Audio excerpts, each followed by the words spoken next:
As I sit here recalling that fateful expedition to the Ural Mountains in January 1959, the memories flood back vividly, even after all these years. We were a group of 9, young and adventurous, led by Igor Dyatlov, a natural leader and a close friend. Our goal was ambitious yet thrilling to conquer the challenging slopes of Mount Kolet-Syakhl, known for its rugged terrain and breathtaking views.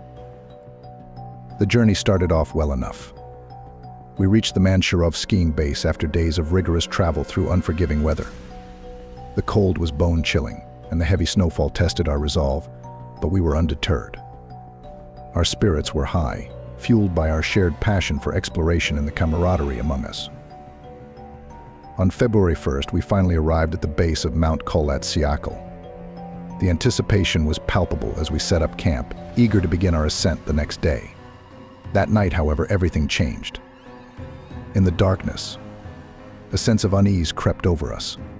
Strange noises echoed through the stillness, unsettling our nerves. I remember the fear that gripped us, a fear that seemed to emanate from the very heart of the mountain itself. Suddenly, chaos erupted. It was as if the elements conspired against us. Some of my friends screamed in terror, their voices lost in the howling wind. I stumbled out of the tent, half-dressed, struggling to make sense of the madness unfolding around me. The cold gnawed at my skin, but fear drove me onward, away from the tent that had offered no refuge. The hours that followed were a blur of survival instincts and desperate attempts to comprehend the inexplicable. When the sun finally rose, casting its feeble light over the snow-covered landscape, we realized the extent of our ordeal. The tent lay torn and abandoned, a silent witness to our harrowing escape into the unknown. Days turned into weeks as search teams scoured the mountainside for any sign of our missing companions. The bitter cold and relentless snowfall seemed to mock our efforts. And then, the grim discoveries began.